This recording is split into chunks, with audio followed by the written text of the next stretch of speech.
രാജ്യം മുഴുവൻ ഉറ്റുനോക്കിക്കൊണ്ടിരുന്ന ബീഹാറിലെ തെരഞ്ഞെടുപ്പിന്റെ രണ്ടാം ഘട്ടവും പൂർത്തിയായിരിക്കുകയാണ്. ബീഹാർ ഇലക്ഷൻ ഇന്ത്യയുടെ രാഷ്ട്രീയത്തെ എങ്ങനെയൊക്കെ സ്വാധീനിക്കും? ആർക്കാണ് ബീഹാറിൽ വിജയ സാധ്യത? എന്തൊക്കെയാണ് ബീഹാറിൽ പ്രകടമായും ചർച്ച ചെയ്യപ്പെട്ടത്? എന്തൊക്കെ പ്രത്യാഘാതങ്ങളാണ്, ഇമ്പാക്റ്റാണ് ഇന്ത്യൻ രാഷ്ട്രീയത്തിൽ ബീഹാറിലെ തെരഞ്ഞെടുപ്പ് ഫലം ഉണ്ടാക്കാൻ പോകുന്നത്? ഈ വക കാര്യങ്ങളാണ് നാം ചർച്ച ചെയ്യുന്നത്. നമ്മുടെ കൂടെയുള്ളത് ഡോക്ടർ കെ ജയപ്രസാദ്, കേരള സർവകലാശാലയുടെ മുൻ പ്രോ വൈസ് ചാൻസലറാണ്. ബീഹാറിലെ വോട്ടിംഗ് കഴിഞ്ഞല്ലോ, രണ്ട് മുന്നണികളും വിജയം അവകാശപ്പെടുന്നുണ്ട്. നിതീഷ് കുമാറിന്റെ നേതൃത്വത്തിലുള്ള BJP NDA സഖ്യം അവർ ഭരണത്തിൽ തുടരും എന്നൊരു പൂർണ്ണമായ ആത്മവിശ്വാസമാണ് പ്രധാനമന്ത്രി നരേന്ദ്രമോദിയും അമിത്ഷായൊക്കെ പ്രകടിപ്പിക്കുന്നത്. അതേസമയത്ത് നമ്മുടെ ലാലു പ്രസാദിന്റെ സഖ്യം തേജസ്വി യാദവിനെ മുൻനിർത്തിയുള്ള ഒരു പോരാട്ടം. അപ്പൊ കോൺഗ്രസ് ദേശീയ തലത്തിൽ BJPക്കെതിരെ നടത്തുന്ന ഒരു പോരാട്ടത്തിന്റെ ഭാഗമായിട്ട് അവർ തേജസ്വിയെ മുന്നിൽ നിർത്തിയാണ് ബീഹാറിൽ പോരാട്ടം നടത്തുന്നത്.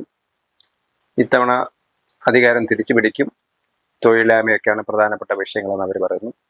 മറുഭാഗത്ത് ഗുഡ് ഗവർണൻസ്, തങ്ങളുടെ സദ്ഭരണത്തിന്റെ അല്ലെങ്കിൽ പശ്ചാത്തല വികസന പരിപാടികളുടെ, ജനക്ഷേമ പരിപാടികളുടെ ബലത്തിലാണ് BJP സഖ്യം നിൽക്കുന്നത്. എങ്ങനെയാണ് ബീഹാറിൽ നടക്കാൻ പോകുന്നത്? ഇന്ത്യൻ രാഷ്ട്രീയത്തിൽ തന്നെ വളരെ നിർണായകമായ ഒരു തിരഞ്ഞെടുപ്പാണ് ഈ ഇപ്പോൾ കഴിഞ്ഞ ബീഹാർ നിയമസഭാ തിരഞ്ഞെടുപ്പ്. അതിൽ ഒരുപാട് മാനങ്ങളുണ്ട്. ഒന്ന്, നേരത്തെ അവിടെ സൂചിപ്പിച്ചതിന് ബദലായിട്ട് അത് രണ്ട് മുന്നണികളല്ല, യഥാർത്ഥത്തിൽ നാല് വിഭാഗമുണ്ട്. യഥാർത്ഥത്തിൽ പൊളിറ്റിക്കലി നമ്മൾ നോക്കുമ്പോൾ ചില മണ്ഡലങ്ങളിലെങ്കിലും ചതുഷ്കോണ മത്സരത്തിന്റെ ഒരു അവസ്ഥയിലേക്ക് മാറാം. അതായത് BJP നയിക്കുന്ന NDA മുന്നണി ഒരു ഭാഗത്ത്, മഹാഗഠബന്ധൻ എന്നുള്ള UPA അല്ലെങ്കിൽ ഇന്ത്യ അലയൻസ് എന്നുള്ള ഒന്ന് രണ്ടാമത്, ഗ്രാൻഡ് ഡെമോക്രാറ്റിക് അലയൻസ് എന്ന ഒവൈസിയുടെ പാർട്ടി, അത് ഏതാണ്ട് സീമാഞ്ചൽ മേഖലയിലാണ്. അതെ, 79 സീറ്റിൽ അവർ മത്സരിക്കുന്നുണ്ട്. മറ്റ് ആ മേഖലയിൽ ജനസ്വരാജ് പാർട്ടിക്ക് സ്വാധീനമുണ്ടോ? അങ്ങനെ ഇല്ല, ജനസ്വരാജ് പാർട്ടിയുടെ സ്വാധീനം നമ്മൾ ഈ തെരഞ്ഞെടുപ്പ് കഴിഞ്ഞാൽ അളക്കാൻ കഴിയും. കാരണം അതൊരു ബൗദ്ധിക തലത്തില് ഒരു പരിധിവരെ ഒരു കറക്റ്റീവ് ഫോഴ്സ് ആയിട്ട് അഴിമതി രഹിതമായ ഒരു ആം ആദ്മി പാർട്ടിയുടെ ബീഹാർ മോഡൽ. അതെ, അതിന്റെ ആം ആദ്മി പാർട്ടിയെക്കാളും കുറച്ചുകൂടെ ഒരു പോളിഷ്ഡാണ് ആ തരത്തിൽ. കാരണം ആ തരത്തിലൊരു ജനകീയ മുന്നേറ്റം ആം ആദ്മി പാർട്ടി ലോഞ്ച് ചെയ്യുന്നതിന് മുമ്പ് ചില ജനകീയ അഴിമതി വിരുദ്ധമായ മുന്നേറ്റങ്ങളാണ്, ഒരു സമര പശ്ചാത്തലം ഉണ്ടായിരുന്നു, കുറെ മുഖങ്ങളുണ്ട്. ഇതങ്ങനെയല്ല, ഇത് പ്യൂർലി നമ്മുടെ ഒരു അക്കാഡമീഷ്യന്റെ തലത്തിൽ വസ്തുതകളുടെ അടിസ്ഥാനത്തിൽ അദ്ദേഹം നമ്മുടെ ഇന്ത്യയുടെ തെരഞ്ഞെടുപ്പ് രാഷ്ട്രീയത്തിൽ അത്തരം ഒരു ധാർമ്മിക രാഷ്ട്രീയം എത്രമാത്രം പ്രസക്തി ഉണ്ടെന്നുള്ളത് നമ്മൾ ഈ തെരഞ്ഞെടുപ്പ് കഴിഞ്ഞിട്ട് അറിയാൻ പറ്റുള്ളൂ. അപ്പൊ അത് നാലാമത്തെ ഫാക്ടറാണ്. പ്രശാന്ത് കിഷോർ 121 മണ്ഡലങ്ങളിൽ മത്സരിക്കുന്നു. ഗ്രാൻഡ് ഡെമോക്രാറ്റിക് അലയൻസ് 79 മണ്ഡലങ്ങളിൽ മത്സരിക്കുന്നു. NDAയും UPAയും 143 മണ്ഡലങ്ങളിൽ മത്സരിക്കുന്നു. അതിൽ എടുത്തു പറയേണ്ടത് 243 മണ്ഡലങ്ങൾ വീതമാണ് മത്സരിക്കുക. എടുത്തു പറയേണ്ടത് ഈ മഹാഗഠബന്ധൻ എന്ന ഒരു 11 സീറ്റിൽ സൗഹൃദ മത്സരം കൂടെ നടത്തുന്നുണ്ട്. അതായത് ഏതാണ്ട് 254 മണ്ഡലങ്ങളിൽ മഹാഗഠബന്ധൻ മത്സരിക്കുന്നുണ്ട്. അതിൽ 11ഓളം സീറ്റുകൾ പരസ്പരം മത്സരിക്കുന്നതാണ്. പക്ഷെ ഇവിടെ നമ്മൾ എടുത്തു പറയേണ്ട ഒരു രാഷ്ട്രീയ പ്രാധാന്യം എന്ന് പറയുന്നത്, ഒന്ന്, കഴിഞ്ഞ ലോക്സഭാ തെരഞ്ഞെടുപ്പിന് ശേഷം നമ്മൾ നടക്കുന്ന തെരഞ്ഞെടുപ്പുകളിൽ രണ്ടല്ല, ഏറ്റവും രണ്ട് പ്രധാനപ്പെട്ട തെരഞ്ഞെടുപ്പ്, ഒന്ന് ഹരിയാനയും മഹാരാഷ്ട്രയുമാണ്.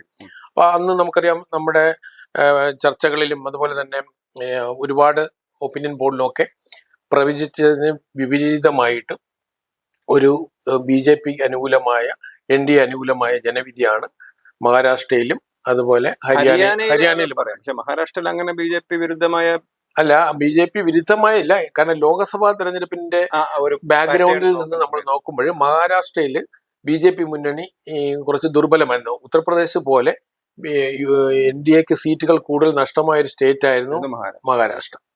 അപ്പം മാത്രമല്ല, ശിവസേനയും നമ്മുടെ NCPയും പിളർന്നതിന് ശേഷമുള്ള തെരഞ്ഞെടുപ്പ് കൂടായിരുന്നു. അപ്പൊ അതുകൊണ്ട് തന്നെ മൊത്തത്തിൽ മഹാരാഷ്ട്ര ശിവസേനയാണോ, അതെ ആരാണ് NCP ആണോ എന്നുള്ളൊരു ധാരണ ഉണ്ടായിരുന്നു. അത് ലോക്സഭയിൽ ഉണ്ടായിരുന്നതല്ല, നിയമസഭാ തെരഞ്ഞെടുപ്പ്. അപ്പൊ അവിടെ വന്നപ്പോഴും ഒരു കൺഫ്യൂഷൻ ഉണ്ടായിരുന്നു. അപ്പൊ ആ സമയത്ത് നമുക്ക് പലതും പ്രവചിക്കാൻ കഴിയാത്തൊരു പൊളിറ്റിക്കൽ സിറ്റുവേഷൻ മഹാരാഷ്ട്രയിൽ ഉണ്ടായിരുന്നു. ഹരിയാനയെ സംബന്ധിച്ചിട്ട് പൊതുവെ ഒരു കോൺഗ്രസ് അനുകൂല തരംഗം എന്നുള്ളൊരു ഒരു ഒരു ഒരു അങ്ങനെയായിരുന്നു ഒരു ഇമേജ് ആയിരുന്നു സൃഷ്ടിക്കപ്പെടുന്നത്. അപ്പൊ അവിടെയൊക്കെ തന്നെ വൻ ഭൂരിപക്ഷത്തിൽ BJP മുന്നണി അധികാരത്തിൽ വന്നു. അപ്പൊ അതിനുശേഷം അതിൽ നിന്ന് വിഭിന്നമായിട്ട് ബീഹാറിന്റെ പ്രസക്തി എന്ന് പറയുന്നത് ഇപ്പൊ രാഹുൽ ഗാന്ധി നയിക്കുന്ന ഒരു പുതിയ ഒരു ആരോപണം എന്ന് പറയുന്നത് നമ്മുടെ ഇന്ത്യൻ തെരഞ്ഞെടുപ്പ് വ്യവസ്ഥയെ തന്നെ പൂർണ്ണമായിട്ടും അദ്ദേഹം അവിശ്വസിക്കുന്ന തരത്തിലേക്ക് അദ്ദേഹം വോട്ട് ചോരി എന്നുള്ളത് മാത്രമല്ല ജന അധികാർ യാത്ര എന്ന് പറഞ്ഞിട്ട് ബീഹാറിൽ ഒരുപാട് ജനങ്ങളെ ഇളക്കി മറിച്ച വലിയ യാത്ര നടത്തുകയും അങ്ങനെ ബീഹാർ ഒരു പരീക്ഷണശാലയായിട്ട് നമ്മൾ JP മൂവ്മെന്റിന്റെ കാലഘട്ടത്തിൽ 73-74 കാലഘട്ടത്തിൽ ബീഹാറും അതുപോലെ ഗുജറാത്തുമാണ് കോൺഗ്രസിന്റെ ദുർഭരണത്തിനെതിരായ ഒരു സദ്ഭരണം മുന്നോട്ട് വെച്ച JP മൂവ്മെന്റിന്റെ അന്ന് ഈ യുവാക്കളെ മുന്നിൽ നിർത്തിയായിരുന്നു ജയപ്രകാശ് നാരായണന്റെ. പക്ഷെ അതൊരു പൊളിറ്റിക്കൽ അല്ല, അതൊരു മൂവ്മെന്റ് ആയിരുന്നു. അതെ, ഇത് ഒരു രാഷ്ട്രീയ പ്രചരണം എന്നല്ലാതെ അങ്ങനെ ഒരു മൂവ്മെന്റ് ആയി മാറി എന്ന് പറയാം. മൂവ്മെന്റ് ആയി മാറിയെന്നല്ല ഞാൻ പറഞ്ഞത്. മൂവ്മെന്റ് പോലെ ബീഹാറിനെ ഇളക്കി മറിക്കുന്നു ഒരു പ്രതീതി ഉണ്ടാക്കാൻ അദ്ദേഹത്തിന് കഴിയുകയും മാധ്യമങ്ങൾ നമ്മുടെ പൊതുവെ എല്ലാ മാധ്യമങ്ങളും കേരളത്തിലെ മാധ്യമങ്ങൾ വിശേഷിച്ചു വളരെയധികം, അതായത് ബീഹാർ ആകെ ഇളക്കി മറിഞ്ഞു എന്നുള്ള ഒരു അന്തരീക്ഷം സൃഷ്ടിച്ചു രാഹുൽ ഗാന്ധി. കോൺഗ്രസ് ഇപ്പം ബീഹാറിലെ എനിക്ക് തോന്നുന്നു അബ്ദുൽ ഗഫൂറിനും ഒക്കെ ജഗന്നാഥ് മിശ്രയ്ക്ക് ശേഷം പിന്നെ കോൺഗ്രസ് ഇല്ലായിരുന്നു ശരീരത്തിൽ. അപ്പം കോൺഗ്രസ് ഒന്ന് ഉണർന്ന് എഴുന്നേറ്റ് വരികയാണ് എന്നുള്ളൊരു തോന്നൽ. കോൺഗ്രസ് എന്ന് പറയുന്നത് നമ്മളിപ്പോ മാധ്യമങ്ങളിൽ പലപ്പോഴും വസ്തുതകൾ നോക്കിയല്ലോ പറയാം. ഇപ്പൊ ഉദാഹരണത്തിന് കേരളത്തിലെ മാതൃഭൂമി, മനോരമ പോലെയുള്ള ചാനലുകളിലും മാധ്യമങ്ങളും ഒക്കെ തന്നെ വളരെയധികം പ്രാധാന്യം കൊടുത്തിരുന്നത്. കാരണം ബീഹാർ പൂർണ്ണമായിട്ടും മാറുകയാണ്. അദ്ദേഹത്തിന്റെ റാലികൾ കൊണ്ടാകുന്ന പങ്കാളിത്തം യഥാർത്ഥത്തിൽ RJD ആണ് അതിന്റെ പുറകില്. പക്ഷെ കോൺഗ്രസിനെ സംബന്ധിച്ചിടത്തോളം 2005 മുതലുള്ള നമ്മൾ തിരഞ്ഞെടുപ്പ് നോക്കിക്കഴിഞ്ഞാൽ 1989 ശേഷം കോൺഗ്രസ് ബീഹാറിലെ ഇലക്ഷനിലൂടെ അധികാരത്തിൽ വന്നിട്ടില്ല, പൂർണ്ണമായിട്ടും പുറകിലായിരുന്നു. 2005 അവർക്ക് വെറും 5.5% വോട്ടാണ് കിട്ടുന്നത്. 2010 8%, 15 അത് 9% വന്നു. 20 അതുപോലെ തന്നെ 9%. ലോക്സഭയിലും അതായത് ഒരക്കത്ത് നിൽക്കുകയാണ് ഇപ്പോഴും കോൺഗ്രസിന്റെ പോൾ പെർസെന്റേജ്. പക്ഷെ അതിൽ നിന്ന് വ്യത്യസ്തമായിട്ടൊരു കോൺഗ്രസ് രാജി വരുന്നു എന്നുള്ള പ്രതീതിയിലാണ് മാധ്യമങ്ങളുടെ ഒരു ഇമേജ് ഉണ്ടായിരുന്നു, ഒരു മീഡിയയിൽ ഉണ്ടാക്കിയ ഒരു തരംഗം ഉണ്ടായിരുന്നു. അപ്പൊ അത് കഴിഞ്ഞതിന് ശേഷം നമ്മൾ കാണുന്നത് രാഹുൽ ഗാന്ധി ഫീൽഡിൽ നിന്ന് പുറത്തുപോയി. അല്ല, അതിന് തൊട്ട് മുമ്പ് തന്നെ ഉണ്ടായ സംഭവ വികാസം എന്ന് പറഞ്ഞാല് ഈ 16 ദിവസത്തെ 1300 കിലോമീറ്റർ യാത്ര കഴിഞ്ഞതിന്റെ സമാപന സമ്മേളനം പട്നയിൽ, ആ സമാപന സമ്മേളനത്തിൽ തേജസ്വി യാദവിനെ മുഖ്യമന്ത്രി സ്ഥാനാർത്ഥിയായിട്ട് രാഹുൽ ഗാന്ധി പ്രഖ്യാപിക്കുമെന്നാണ് അവർ പ്രതീക്ഷിച്ചിരുന്നത്. പക്ഷെ അദ്ദേഹം അതിന് തയ്യാറായില്ല. കോൺഗ്രസ്സുകാരൊക്കെ പറഞ്ഞു, ഞങ്ങളുടെ പാർട്ടി ഒരു രണ്ടാംകിട പാർട്ടി എന്ന നിലയിൽ നിന്ന് നേതൃത്വം വരികയാണ്, ഞങ്ങൾക്ക് 70 സീറ്റാണ് കിട്ടിയിരുന്നെങ്കിൽ ഞങ്ങൾക്ക് അത് പോരാ എന്നാണ് അന്ന് പറഞ്ഞിരുന്നത്. അതുകൊണ്ട് തന്നെ പിന്നെ ദേശീയ തലത്തിലെയും കോൺഗ്രസിന്റെ ഡൽഹിയിലെ ഉദിത് രാജിനെ പോലത്തെ നേതാക്കന്മാരൊക്കെ പറഞ്ഞു, തേജസ്വി യാദവ് നല്ല നേതാവായിരിക്കാം, പക്ഷെ ഞങ്ങൾ അദ്ദേഹത്തെ മുഖ്യമന്ത്രി സ്ഥാനാർത്ഥിയായിട്ട് പ്രഖ്യാപിച്ചിട്ടില്ല എന്ന് പരസ്യമായിട്ട് പറഞ്ഞു. പിന്നെ ഒരു ക്രൈസിസ് വന്ന സമയത്ത് രാജസ്ഥാനിൽ അശോക് ഗെഹ്ലോട്ടിനൊക്കെ കൊണ്ടുവന്നിട്ട് പ്രഖ്യാപിക്കുകയായിരുന്നു ഞങ്ങൾ. അത് മാത്രത്തിൽ അതാ ഞാൻ പറഞ്ഞത്, രാഹുൽ ഗാന്ധി ഉണർത്തിയ ഒരു അന്തരീക്ഷത്തിൽ നിന്ന് വ്യത്യസ്തമായിട്ട് വളരെ പെട്ടെന്നൊരു വാക്കം ഉണ്ടാകും. രാഹുൽ ഗാന്ധിന്റെ രാജ്യം വിട്ടു പോവുകയാണ് അദ്ദേഹം. അത് കഴിഞ്ഞിട്ട് പിന്നീട് ഏതാണ്ട് അദ്ദേഹം ബീഹാറിനെ പൂർണ്ണമായിട്ടും ഇടയ്ക്കൊന്ന് ആസാമിലൊക്കെ ഒന്ന് വന്നു. അപ്പോഴും ബീഹാറിനെ എനിക്ക് തോന്നുന്നു ഏതാണ്ട് ഒരു 54 ദിവസത്തിലധികം അത് വലിയൊരു കാണുന്നില്ല എന്ന് പറഞ്ഞതിന് ശേഷം പ്രിയങ്ക പങ്കെടുക്കുന്ന ഒരു പരിപാടി, പ്രിയങ്കയ്ക്ക് പകരം ഇദ്ദേഹം വരുമോ, അങ്ങനെ ഷെഡ്യൂൾ ചെയ്യൊക്കെ 2 ദിവസത്തെ പരിപാടി. ഈ തെരഞ്ഞെടുപ്പ് രാഷ്ട്രീയത്തിന്റെ ബാലപാഠങ്ങള് രാഹുൽ ഗാന്ധി ഇനി പഠിക്കേണ്ടിയിരിക്കുന്നു. കാരണം ബീഹാറിൽ അദ്ദേഹത്തിന്റെ നിറസാന്നിധ്യം ഉണ്ടാകുന്നതിന് പകരം അദ്ദേഹം പിൻവാങ്ങുകയും, പക്ഷെ ആ സ്ഥാനത്ത് RJD ശക്തമായിട്ട് മുന്നിൽ വന്നില്ല. അല്ല, അതിനൊരു സൈദ്ധാന്തിക ന്യായീകരണം കോൺഗ്രസ് കൊടുത്തിരുന്നു.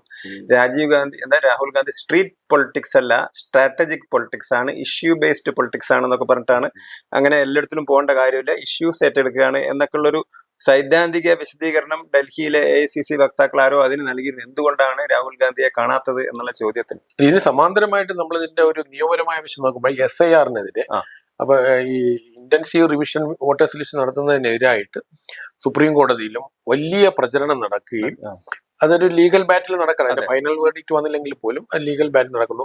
അപ്പൊ തെരഞ്ഞെടുപ്പ് കമ്മീഷനെ പ്രതിക്കൂട്ടിലാക്കിക്കൊണ്ട് ലോകം മുഴുവനും അതിനെതിരായിട്ടുള്ള പ്രചരണത്തിന് അദ്ദേഹം നേതൃത്വം നൽകുകയുണ്ടായി.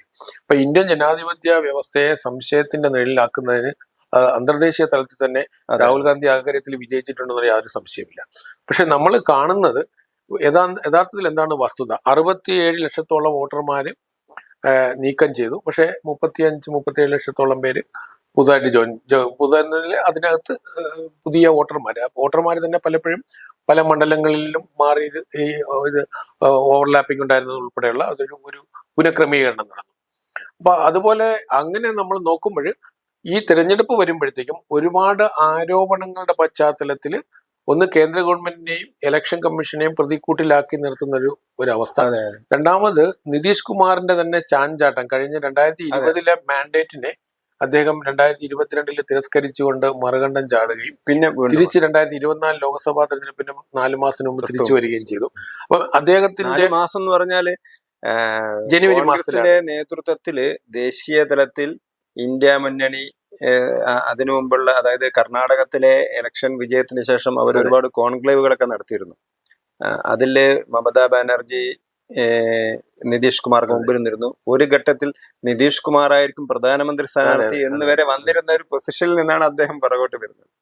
മറ്റ് ഘടകകക്ഷികൾ പലരും നിതീഷ് കുമാറിനെ പ്രധാനമന്ത്രി സ്ഥാനാർത്ഥിയെ പ്രഖ്യാപിക്കണമെന്ന് വരെ പറഞ്ഞു. അതിൽ ബീഹാറിൽ അതിന്റെ വലിയൊരു സമ്മേളനം നടക്കുകയും ചെയ്തു. പക്ഷെ ആ ബീഹാറിൽ 24 ജനുവരി ആകുമ്പോൾ നിതീഷ് കുമാർ വീണ്ടും NDA പക്ഷത്ത് വരുന്നു. അപ്പൊ ഈ ഒരു അവസ്ഥ, അതുപോലെ BJPയും JDUവും തമ്മിലുള്ള അതായത് കഴിഞ്ഞ 11 വർഷത്തിനിടയിൽ 2 തവണ JDU NDA പക്ഷത്ത് നിന്ന് പുറത്തുപോയി.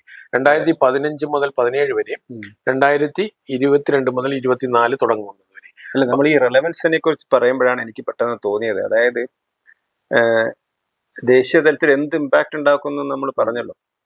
2014 മോഡി അധികാരത്തിൽ വരുന്നത്. വലിയ പ്രതീക്ഷയോടുകൂടി, വലിയ ഭൂരിപക്ഷത്തിലെങ്കിലും അല്ലെ, നല്ല ഭൂരിപക്ഷത്തോടുകൂടി വന്നു.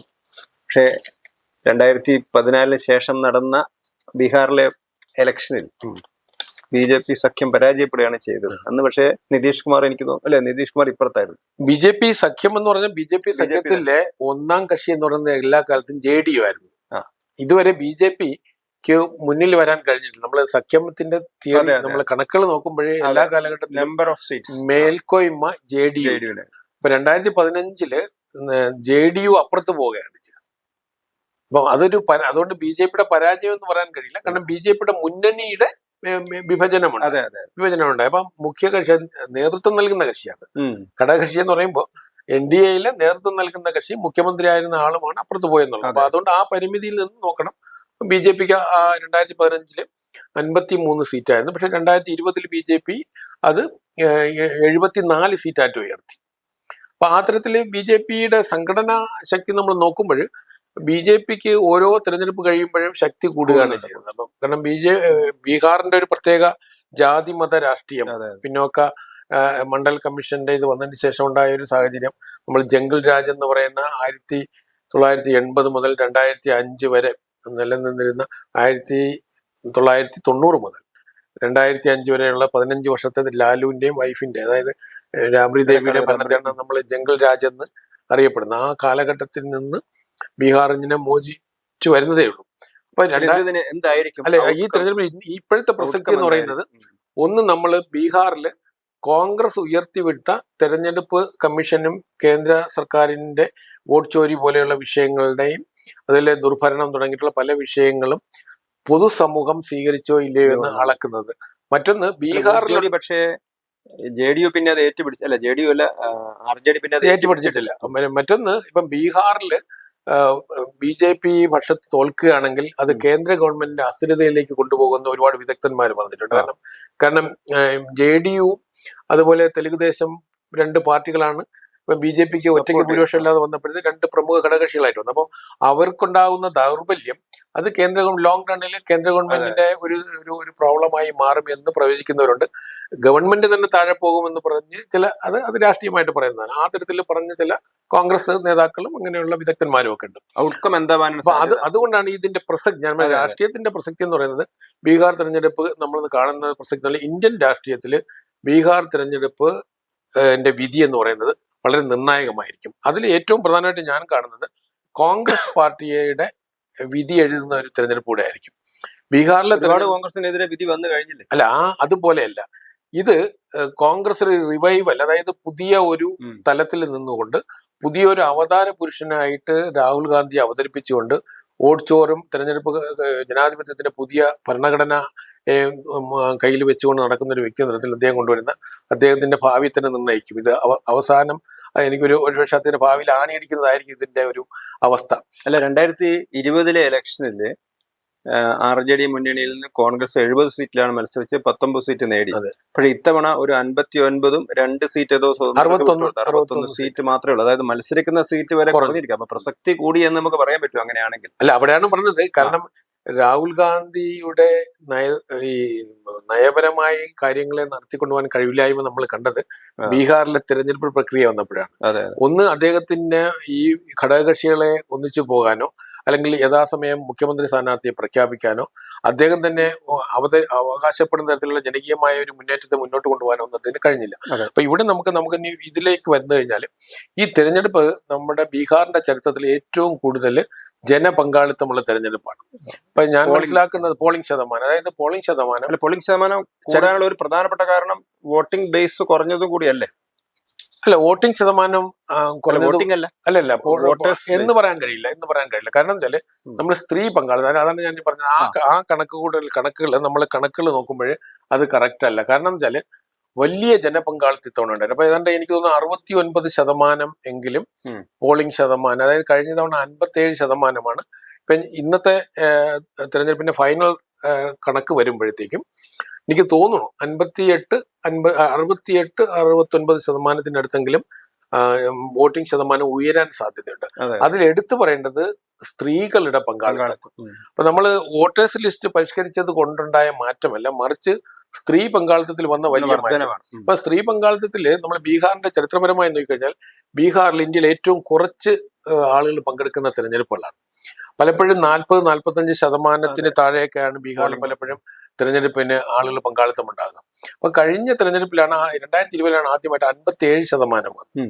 അപ്പൊ അതാണ് ഇപ്പൊ 10% ഉയർന്നിരിക്കുന്നത്. അപ്പം അതിൽ തന്നെ സ്ത്രീകളുടെ പങ്കാളിത്തം നമ്മൾ വരുമ്പോൾ നമ്മൾ എടുത്തു പറയേണ്ട ഒരു വിഷയം, ജനസംഖ്യയിൽ 53% പുരുഷന്മാരും 47% സ്ത്രീകളാണ്. പക്ഷെ വോട്ടിംഗിന്റെ തിരിച്ചു വരികയാണ്. അപ്പം ഏതാണ്ട് 10% വ്യത്യാസം വരുന്നുണ്ട് സ്ത്രീ പുരുഷ.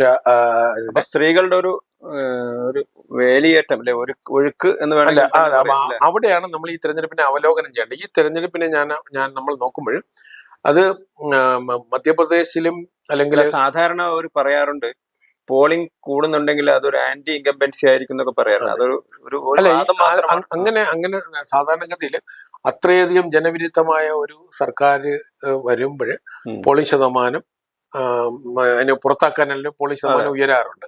പക്ഷെ അങ്ങനെ അല്ലാതെയും സംഭവിക്കാറുണ്ട്. കേരളത്തിൽ തന്നെ നമുക്ക് പലപ്പോഴും പോളിംഗ് ശതമാനം കൂടിയിട്ട് നിലവിലുള്ള 77 ഗവൺമെന്റിനെ ഏറ്റവും ഹയസ്റ്റ് പോളിംഗ് ആയിരുന്നു 77.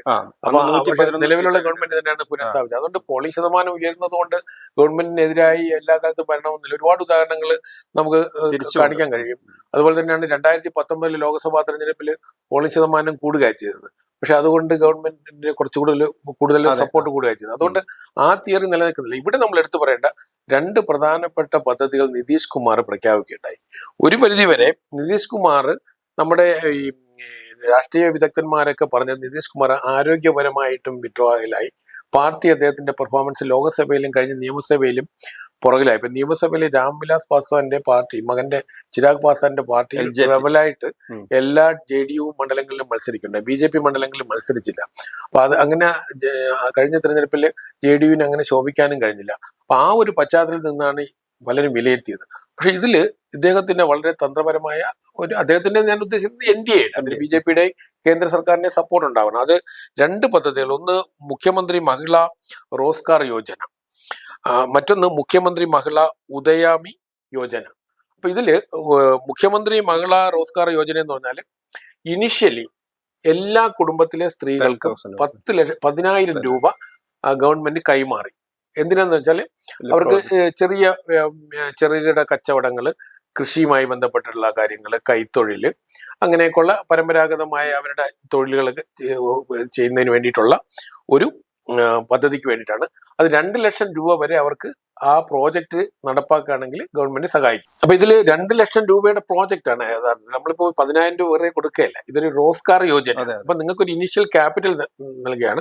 മാത്രമല്ല നിങ്ങൾക്ക് ആവശ്യമായ ടെക്നോളജിക്കൽ സപ്പോർട്ട് നൽകുന്നതിന് വേണ്ടിയിട്ട് നമ്മൾ സെൽഫ് ഹെൽപ്പ് ഗ്രൂപ്പുകളുണ്ട്, അവര് ഗവൺമെന്റ് സഹായിക്കും. അപ്പൊ നിങ്ങൾക്ക് കന്നുകാലി വളർത്തലിന് അല്ലെങ്കിൽ ഗ്രാമീണ കൃഷി തന്നെ നമ്മളിപ്പോൾ ശാസ്ത്രീയമായ കൃഷി നടത്തുന്നതിന് വേണ്ടി, ചെറിയ കച്ചവടങ്ങൾ നടത്തുന്നതിന് വേണ്ടി, അപ്പം സ്ത്രീകളെ എംപവർ ചെയ്യുന്ന ഒരു പ്രോജക്റ്റ്. ഈ രണ്ടാമത്തെ പ്രോജക്റ്റ് എന്ന് പറയുന്നത് ഏതാണ്ട് 10 ലക്ഷം രൂപ വരെ ഓഫർ ചെയ്യുന്നുണ്ട്. അതിൽ അവർക്കും 10,000 രൂപ ആദ്യം ലഭിക്കുന്നുണ്ട്. മുഖ്യമന്ത്രി മഹിളാ ഉദയാമി യോജന എന്നുള്ളത്, അതായത് സ്വയം തൊഴിൽ സ്റ്റാർട്ടപ്പ് പ്രോജക്റ്റുകൾ നടത്താൻ വേണ്ടിയിട്ടുള്ള ഒരു ഇനിഷ്യേറ്റീവ് നടത്താൻ വേണ്ടിയിട്ടാണ്. അപ്പൊ നമുക്കറിയാം ബീഹാർ പോലുള്ള വളരെ പിന്നോക്കം നിൽക്കുന്ന സ്റ്റേറ്റ് വ്യാവസായികവൽക്കരണത്തിൽ വളരെ പുറകിൽ നിൽക്കുന്ന ഒരു സംസ്ഥാനമാണ്. ഇന്നും ജനങ്ങൾ ഗവൺമെന്റ് ജോലിയെ ഡിപ്പെൻഡ് ചെയ്താണ് നിൽക്കുന്നത്.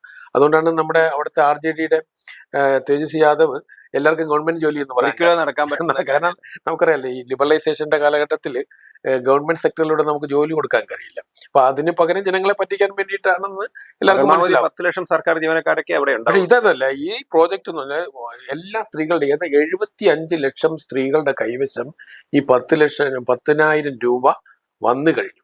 അതിൽ ഞാൻ മനസ്സിലാക്കി കഴിഞ്ഞാൽ എൻ്റെ ഒരു അന്വേഷണത്തിൽ എനിക്ക് ഒരുപാട് സ്റ്റുഡൻസ് ഉണ്ട് ബീഹാറിൽ, ഞങ്ങളുടെ കുറെ കൊളീഗ്സ് ഉണ്ട് പൊളിറ്റിക്സ് സയൻസുമായിട്ട് ബന്ധപ്പെട്ടിട്ടുള്ള ബീഹാറിൽ വളരെയുണ്ട്. അപ്പം നമ്മളുടെ എൻക്വയറിയിലും ഒക്കെ തന്നെ അവർ പറയുന്നു ഇത് ഗ്രാമീണ മേഖലയിൽ വലിയൊരു സ്വാധീനം ഉണ്ടാക്കിയിട്ടുണ്ട്. അപ്പം ഈ 10,000 രൂപ എന്ന് പറഞ്ഞാൽ ആണുങ്ങളുടെ കയ്യിൽ കിട്ടുന്നത് പോലെയല്ല സ്ത്രീകളുടെ കൈ കിട്ടുന്നത്.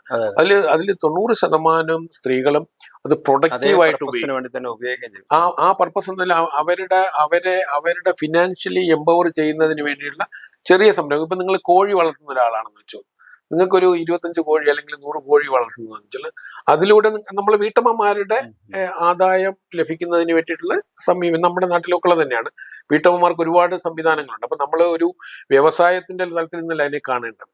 നമ്മുടെ ഗ്രാമീണ ഭാരതത്തിലെ വീട്ടമ്മമാർക്ക് സാമ്പത്തികമായി നേട്ടമുണ്ടാക്കുന്നതിന് കാർഷിക മേഖലയിൽ, കൈത്തൊഴിൽ മേഖലയിൽ തുടങ്ങിയിട്ടുള്ള അതുപോലെ എല്ലാ ചെറിയ തയ്യൽ ഒരു ഇതുപോലെ അതിന്റെ ഒരു എഫക്ട്, ഒരു ടൈലറിംഗ് ഷോപ്പ്, ഒരു മോഡേൺ ഷോപ്പ് തുടങ്ങാം. ഇപ്പൊ 10,000 രൂപ കൊണ്ട് നിങ്ങൾക്ക് ഒരു മോഡിഫൈ ചെയ്തൊരു കടയും നല്ല മെഷീനും ഒക്കെ, കാരണം ഗവൺമെന്റ് 2 ലക്ഷം ലോൺ കൊടുക്കാൻ തയ്യാറാണ്. അപ്പൊ ഇതിന്റെ ഒരു ഇമ്പാക്ട് ഇലക്ഷൻ ഉണ്ടാവുന്നതാണ് താങ്കൾ ഉണ്ടായി എന്നാണ് ഞാൻ പറയുന്നത്. ഈ വലിയ വർദ്ധിച്ച കാണിക്കുന്നത് സ്ത്രീകളിൽ, കാരണം ബീഹാറിൽ എന്ന് പറയുന്നത് ഏറ്റവും കൂടുതൽ പിന്നോക്ക വിഭാഗങ്ങളും അതിപിന്നോക്ക വിഭാഗങ്ങളുള്ള. അപ്പം 51% വരും. അല്ല, OBC 63% അവിടെ പിന്നോക്കമാണ്, 19% SC വിഭാഗങ്ങൾ, 1% ST അവിടെ. അപ്പൊ പിന്നെ 14%, 17% മുസ്ലിങ്ങളുണ്ട്. മുന്നോക്ക വിഭാഗങ്ങളെല്ലാം കൂടെ 15%-15%-ഓളമാണ് മുന്നോക്ക വിഭാഗങ്ങൾ വരിക. അല്ല, എക്സ്ട്രീം പോവർട്ടിയിൽ എക്സ്ട്രീം ബാക്ക്വേർഡ് ആയിട്ട് വരുന്ന ഈ OBC എന്നുള്ള തരത്തിൽ വരുന്ന അല്ലല്ല 61 അല്ല, ഈ 63 എന്ന് പറഞ്ഞില്ല, അതിൽ മൊത്തത്തിൽ എടുക്കുമ്പോൾ 36% അവര് വരും. അപ്പം യാദവ വിഭാഗമാണ്. RJD ഇപ്പോഴും നിൽക്കുന്നത് യാദവ മുസ്ലിം വോട്ട് ബാങ്കിലാണ്. അത് മാക്സിമം എന്ന് പറഞ്ഞാൽ 30-34% വരില്ല ജനസംഖ്യാപരമായിട്ട്. ഞാൻ പറഞ്ഞത് ഇപ്പൊ യാദവ ടാർഗറ്റ് ഗ്രൂപ്പ് തന്നെ 1/3. അതെ, ജനസംഖ്യാപരമായി തന്നെ അവർക്ക് 34%. അതിനപ്പുറത്തേക്ക് തേജസ്വി യാദവിന് കടക്കാൻ കഴിയാത്തതിന്റെ പ്രധാന കാരണം നിതീഷ് കുമാറിനോടൊപ്പമുള്ള ഘടകകക്ഷികളെല്ലാം തന്നെ ഓരോ പാർട്ടിയും ഓരോ സാമുദായിക ഗ്രൂപ്പിനെയും പ്രതികരിക്കുന്നതാണ്. അതെ, അത് പിന്നോക്ക വിഭാഗങ്ങളിൽ ആഴത്തിൽ പേരുള്ള നേതാക്കളും പ്രസ്ഥാനങ്ങളും. അപ്പൊ അതിൽ നമ്മളിപ്പോ എടുത്തു പറയേണ്ട ഒരു വിഷയം, 2020 തെരഞ്ഞെടുപ്പിൽ നിന്ന് വ്യത്യസ്തമായിട്ട് 2025 വരുമ്പോഴത്തേക്കും ഇപ്പൊ LJP നമ്മുടെ അന്ന് കഴിഞ്ഞ തവണ അവർ ഒറ്റയ്ക്ക് നിന്ന് മത്സരിച്ചു. 143 മണ്ഡലങ്ങളിൽ ഒറ്റയ്ക്ക് നിന്ന് ചിരാഗ് പാസ്വാൻ മത്സരിച്ച് ഏതാണ്ട് 6% വോട്ട് നേടി. ആ വോട്ട് അത് കാര്യമായി ജനതാദൾ യുണൈറ്റഡിനെ ക്ഷീണിപ്പിക്കുന്നതിന് കാരണമായിട്ടുണ്ട്. അദ്ദേഹം ലോകസഭയിൽ വന്നപ്പോഴത്തേക്കും 5 മണ്ഡലങ്ങളാണ് അദ്ദേഹത്തിന് NDA കൊടുത്തത്. 5 മണ്ഡലം വിജയിക്കുകയും 6% വോട്ട് നേടുകയും ചെയ്തു. ഈ തെരഞ്ഞെടുപ്പിൽ ഞാൻ കണക്കാക്കുന്ന, ഇപ്പൊ അവര് 29 സീറ്റാണ് മത്സരിക്കുന്നത്. എനിക്ക് തോന്നുന്നു ഈ ഏറ്റവും നല്ല പെർഫോമൻസ് അവരുടെ നല്ല 19-20 സീറ്റ് വരെ കിട്ടാൻ സാധ്യത. അതാണ് ആ ചെറിയ പാർട്ടി എന്നുള്ള തലത്തിൽ എഴുതിത്തള്ളാൻ കഴിയാത്ത തരത്തിലേക്ക് ഒരു പ്രധാന പാർട്ടിയായിട്ട് JDU കഴിഞ്ഞിട്ട് NDAയില് ബാർഗൈനിങ് കേപ്പബിലിറ്റി ഉള്ള ഒരു പാർട്ടിയായിട്ട് ചിരാഗ് പാസ്വാന്റെ LJP വരാൻ സാധ്യതയുണ്ട്. അതുപോലെ തന്നെ HAM പോലെയുള്ളത് അവർക്ക് 6 എന്നുള്ളത് ഒരു 3 സീറ്റ് അത് അവർക്ക് ഒരു 3 സീറ്റും മോശമല്ലാതെ അവരും പെർഫോം ചെയ്യാൻ സാധ്യതയുണ്ട്. അങ്ങനെ വരുമ്പോഴത്തേക്ക് NDA മുന്നണിയുടെ അവരുടെ സാമൂഹ്യ പശ്ചാത്തലം നമ്മൾ പറഞ്ഞ സോഷ്യൽ എഞ്ചിനീയറിംഗ് ആസ്പെക്ട് നോക്കുമ്പോൾ NDA മുന്നണി എന്ന് പറഞ്ഞാൽ other than Muslim and Yadav ബാക്കി എല്ലാവരും അല്ല, അങ്ങനെ പറയാൻ പറ്റില്ല. കാരണം ജനതാദൾ യുണൈറ്റഡിന് മുസ്ലിം കമ്മ്യൂണിറ്റിയിൽ നല്ല സ്വാധീനമുള്ള സാമാന്യം. അതുകൊണ്ടാണ് മന്ത്രിമാരെ കണ്ടല്ലോ മുസ്ലിം പലപ്പോഴും ഇപ്പൊ JDUവിന്റെ നിതീഷ് കുമാർ നരേന്ദ്രമോദിയെ എതിർക്കുന്നതിന് 2014 അദ്ദേഹത്തിന്റെ ഭയം എന്ന് പറയുന്നത് നരേന്ദ്രമോദി അന്ന് ഗുജറാത്ത് മുഖ്യമന്ത്രി തലത്തിൽ മുസ്ലിം കമ്മ്യൂണിറ്റിയെ ടാർഗറ്റ് ചെയ്തായിരുന്നല്ലോ അവതരിപ്പിച്ചത്. അപ്പൊ ബീഹാറിലെ മുസ്ലിങ്ങൾ തങ്ങളെ വിട്ടുപോകും എന്നുള്ള ഭയമുണ്ടായിരുന്നു. അപ്പൊ അതുകൊണ്ട് തന്നെ ഈ മുസ്ലിം കമ്മ്യൂണിറ്റി മുഴുവനും യാദവരും കൂടെ ആണെന്ന് പറയാൻ കഴിയില്ല. കാരണം ജനതാദൾ യുണൈറ്റഡിന് അവർക്ക് സപ്പോർട്ട് വേണം. ഇപ്പൊ സീമാഞ്ചൽ മേഖലയിലൊക്കെ തന്നെ അവിടെ ഒവൈസി കുറെ വോട്ട് പിടിക്കുമല്ലോ. ഒവൈസി പിടിക്കും. ഒരു സീമാഞ്ചൽ മേഖലയിൽ പ്രധാനപ്പെട്ട 2-3 ജില്ലകളിലൊക്കെ തന്നെ മുസ്ലിം ഭൂരിപക്ഷ 75%. അല്ലല്ല, ഒരുപാട് മണ്ഡലങ്ങളുണ്ട്. പക്ഷെ ആ മണ്ഡലങ്ങളിൽ വരുന്നത് അത് പരമ്പരാഗതമായി ആ മണ്ഡലങ്ങളിൽ കൂടുതലും ജയിക്കുന്നത് പഴയ കാലത്ത് RJD ആണ്. പക്ഷെ കഴിഞ്ഞ തെരഞ്ഞെടുപ്പിൽ അവിടെ RJDക്ക് നഷ്ടം വന്നു. കാരണം മുസ്ലിം വോട്ടുകളിൽ ഒരാൾ ഒഴികെ ബാക്കി എല്ലാവരും നമ്മൾ എടുത്തു പറയേണ്ടത് UPയിലും ബീഹാറിലും ശ്രീ നരേന്ദ്രമോദി സർക്കാർ കൊണ്ടുവന്ന പദ്ധതികളിലൂടെ ഗ്രാമീണ മേഖലയിൽ ഒരുപാട് മുസ്ലിങ്ങളുടെ വോട്ട് BJP NDAക്ക് ലഭിക്കും. ഈ പദ്ധതികൾക്കൊക്കെ ഗ്രാമീണ മേഖലയിൽ നമ്മൾ പൊളിറ്റിക്കലായി പറയുന്ന പോലെയല്ല, ഒരു വേർതിരിവില്ല. അപ്പൊ അങ്ങനെ സ്ത്രീകളുടെ പിന്തുണ ആർജിക്കുന്നതിൽ NDAക്കും BJPയും കഴിഞ്ഞിട്ടുണ്ട്. UP ബീഹാറിൽ കാരണം നമ്മളിവിടെ കേരളത്തിലുള്ള പോലെ കുറച്ചുകൂടി സമ്പന്നരായ മുസ്ലിം കമ്മ്യൂണിറ്റി അല്ല, അവരിതിന്റെ ബെനിഫിഷ്യറാണ്. അവരുടെ വീടുകളിൽ ആദ്യമായിട്ട് ഇപ്പൊ എനിക്കറിയാവുന്ന കാര്യമാണ്, അതിനകത്ത് ആദ്യമായി അവർക്ക് ഗ്യാസ് കണക്ഷൻ കിട്ടുന്നു, വെള്ളം, ഇലക്ട്രിസിറ്റി, അതുപോലെ തന്നെയാണ് ടോയ്ലറ്റ്. അപ്പൊ ഇതിപ്പോ കേരളത്തിൽ നമ്മൾ പറയുമ്പോൾ ആളുകൾക്ക് ടോയ്ലറ്റ് എന്ന് പറയുമ്പോൾ വളരെ നിസ്സാരമായിട്ട് പറയുന്നുണ്ടാവും. കേരളത്തിലും വേറെ കാര്യം അല്ല, ഈ പദ്ധതിയിലൂടെ കേരളത്തിലും വന്നിരുന്നു. പക്ഷെ അവിടുത്തെ ഒരു സാധാരണ ഗ്രാമീണ ഒരു വനിതയെ സംബന്ധിച്ചിടത്തോളം ആ വീട്ടമ്മയ്ക്ക് ആദ്യമായിട്ട് ഗ്യാസ് അടുപ്പും ഗ്യാസും ഒരു സിലിണ്ടർ ഒരു വീട്ടിൽ വരെയാണ്. അന്ന് പലരും പറഞ്ഞു ഇവർ രണ്ടാമത് ഗ്യാസ് എടുക്കില്ല, ഒരു പ്രാവശ്യം ഫ്രീ കൊടുത്തു പറഞ്ഞ് പിന്നെ ഉപയോഗിക്കും. പക്ഷെ ഇന്നിപ്പോ നിങ്ങൾ നോക്കൂ, എല്ലാ വീട്ടിലും ഈ ഗ്യാസ് വന്നിട്ടുണ്ട്. അപ്പൊ ആ തരത്തില് ഈ ഗവൺമെന്റിന്റെ ഒരുപാട് പ്രോ ആക്റ്റീവ് ആയിട്ടുള്ള അതുപോലെ ജൻധൻ യോജന പോലെയുള്ള സ്കീമുകൾ, സ്ത്രീകളെ ശാക്തീകരിക്കുന്നതിനുള്ള കേന്ദ്ര സർക്കാരിന്റെ പല പദ്ധതികളിലും ഇതിന്റെ ഒരു പ്രയോജനം ബീഹാറിലുണ്ടാകും. അതിന്റെ കൾമിനേഷനാണ് ഈ പുതിയ ഈ പദ്ധതി ഉണ്ടല്ലോ, 10,000 രൂപ അഡ്വാൻസ് ചെയ്യുന്ന ഒരു കുടുംബത്തില്, ഒരു ഗ്രാമീണ കുടുംബത്തില്, പാവപ്പെട്ട ഒരു കുടുംബത്തിന് 10,000 രൂപ ഒരു കൈത്തൊഴിലിൽ കിട്ടുന്നതിന് വേണ്ടിയിട്ട് നിങ്ങളുടെ അക്കൗണ്ടിൽ വന്നു കഴിഞ്ഞു. ഇത് പറയുകയല്ല, വാഗ്ദാനമല്ലല്ലോ.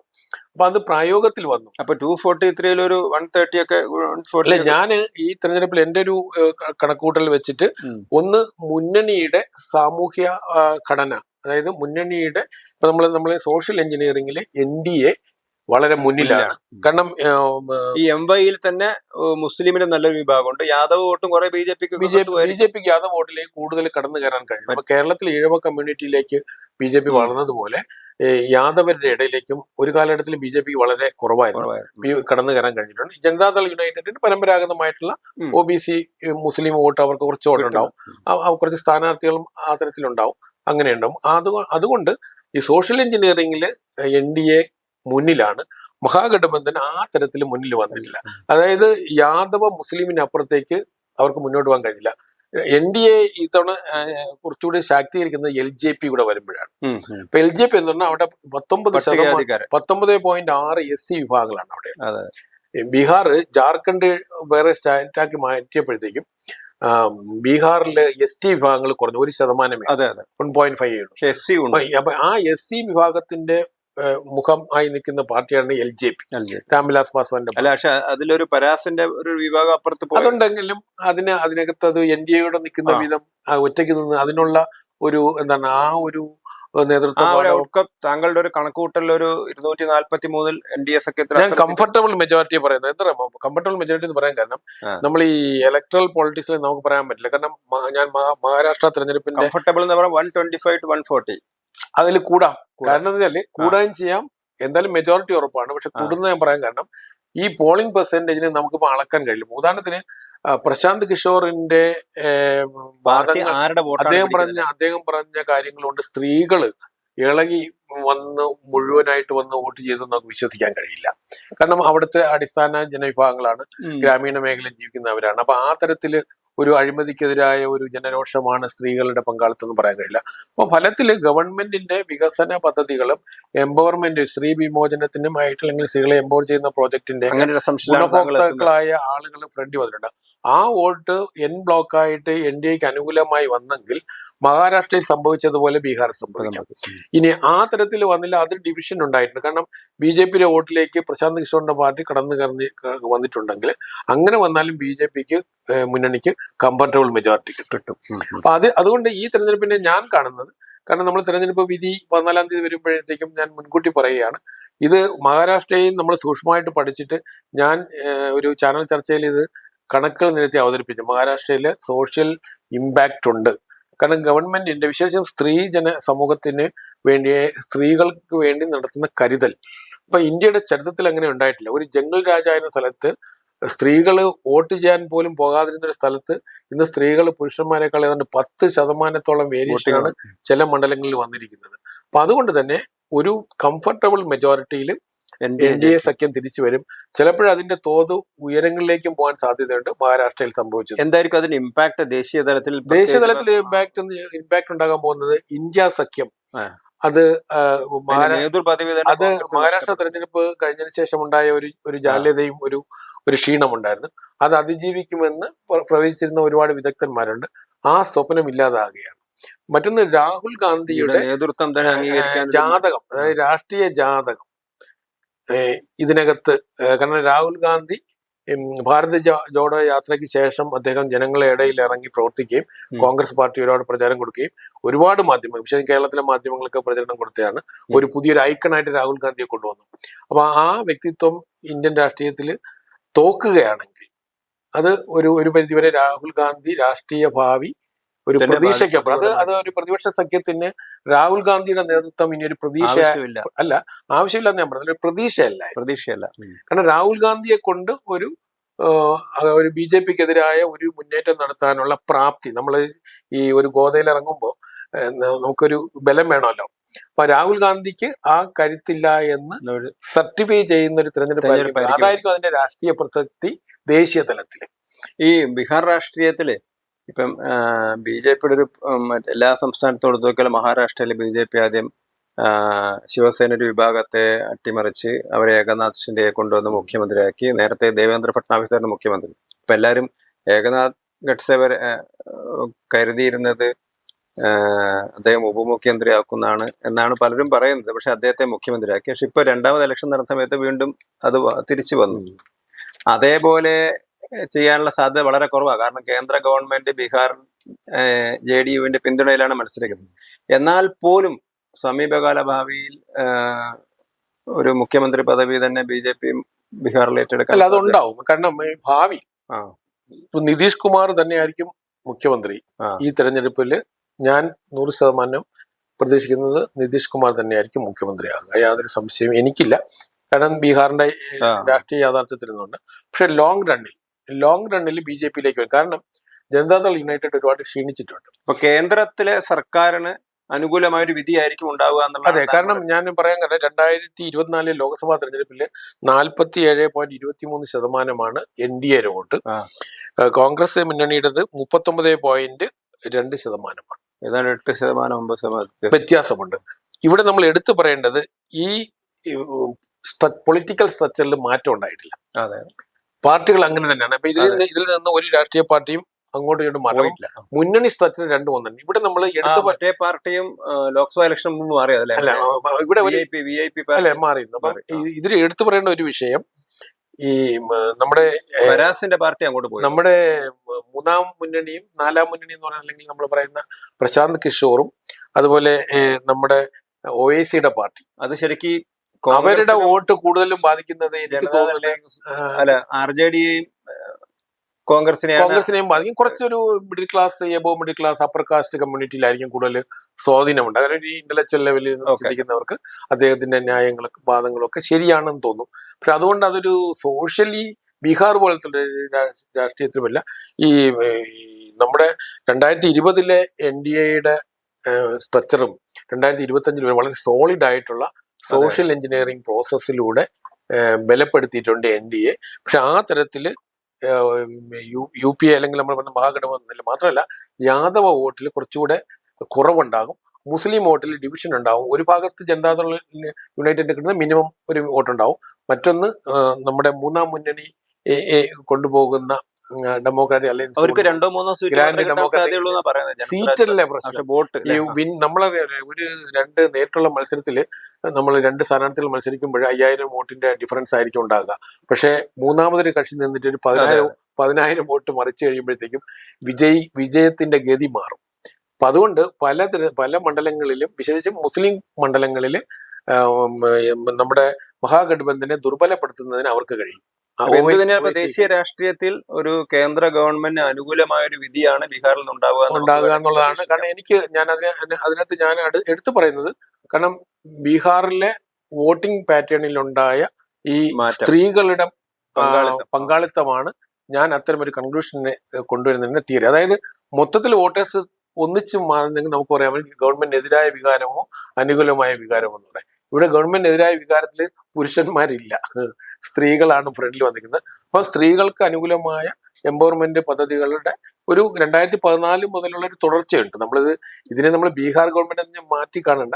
ഇത് കേന്ദ്ര സർക്കാരിന്റെ സഹായത്തോടാണ് ഈ ഇത്രയധികം 75 ലക്ഷം സ്ത്രീകളെ ഫിനാൻഷ്യലി എംപവർ ചെയ്യുന്നതിന് വേണ്ടിയിട്ടും. അതൊരു നമ്മൾ പറഞ്ഞ് വെറുതെ പൈസ ദാനം കൊടുത്തതല്ല, അതൊരു കൺസ്ട്രക്റ്റീവ് പ്രോജക്റ്റ് ആണ്. ഒരുപാട് സ്ത്രീകൾ അതിലൂടെ ചെറുകിട ചെറുകിട മേഖലയിലും കൈത്തൊഴിൽ മേഖലയിലും ഒക്കെ അവരുടേതായ ഒരു മാറ്റമുണ്ടാവും. കാരണം സ്ത്രീകൾ, അമ്മമാര് വേറൊരു തലത്തിൽ സംശുദ്ധ രാഷ്ട്രീയത്തിന് വേണ്ടി നിൽക്കുന്നവരായിരിക്കും, അഴിമതിക്കെതിരായി നിൽക്കുന്നവരായിരിക്കും. തീർച്ചയായിട്ടും ജംഗിൾ രാജിലേക്ക് ബീഹാർ പോകില്ല എന്ന് തന്നെയാണ് എൻ്റെ വിശ്വാസം. കഴിഞ്ഞ 20 വർഷമായിട്ട് ബീഹാർ ഭരിക്കുന്ന നിതീഷ് കുമാർ, അതിൽ ചെറിയ കാലഘട്ടത്തിൽ മാത്രമാണ് അദ്ദേഹം BJPയുടെ കൂടെ അല്ലാതെ ഭരിച്ചിരുന്നത്. അങ്ങനെ ഒരു BJP നിതീഷ് കുമാർ സഖ്യം വീണ്ടും അധികാരത്തിലേറും. അതിന്റെ ഒരു പ്രധാനപ്പെട്ട കാരണം ആ സംസ്ഥാന സർക്കാർ നടത്തിയ ജനക്ഷേമ പദ്ധതികൾ, വിവിധ വിഭാഗങ്ങൾക്ക് നൽകിയ പദ്ധതികൾ, അതുപോലെ തന്നെ വികസന പദ്ധതികൾ, കേന്ദ്ര സർക്കാരിന്റെ പങ്കാളിത്തം. അതുകൊണ്ട് ഒരു ആന്റി ഇൻകംബൻസിയൊക്കെ മറികടന്നുകൊണ്ട് നിതീഷ് കുമാറിന്റെ ഭരണം BJP സഖ്യം തിരിച്ചുവരും എന്നാണ് ഡോക്ടർ ജയപ്രസാദ് പറയുന്നത്. അതുപോലെ തന്നെ ദേശീയ രാഷ്ട്രീയത്തിലും അതിൻ്റെതായ ഇമ്പാക്ട് ഇതുണ്ടാക്കും. കാരണം രാഹുൽ ഗാന്ധിയുടെ നേതൃത്വം, ആ നേതൃത്വത്തെ ഒരു പ്രതിപക്ഷത്തിന്റെ നേതാവ് എന്ന നിലയിലുള്ള രാഹുൽ ഗാന്ധിയുടെ അംഗീകാരം, അതിനെ ചോദ്യം ചെയ്യുന്ന ട്രെൻഡുകളും ഉണ്ടാകും എന്നാണ് ഡോക്ടർ ജയപ്രസാദ് പറയുന്നത്. ഏതായാലും നമുക്ക് തെരഞ്ഞെടുപ്പ് വരുന്നതുവരെ ഇങ്ങനെ ഒരു അനുമാനത്തിലെത്താം. തെരഞ്ഞെടുപ്പ് ഫലം പുറത്തു വരുന്നതുവരെ നമുക്ക് എന്ത് തന്നെയാലും. പക്ഷേ ഡോക്ടർ ജയപ്രസാദ് വളരെ ഉറച്ചു വിശ്വസിക്കുന്നത് BJP സഖ്യത്തിന്, നിതീഷ് കുമാറിന്റെ സഖ്യത്തിന് നല്ല ഭൂരിപക്ഷം കിട്ടും, വ്യക്തമായ ഭൂരിപക്ഷം കിട്ടും. വേണമെങ്കിൽ ആ സീറ്റുകൾ വർദ്ധിക്കാം, പക്ഷേ ക്ലിയർ മെജോറിറ്റി കിട്ടും എന്നാണ് അദ്ദേഹം പറയുന്നത്.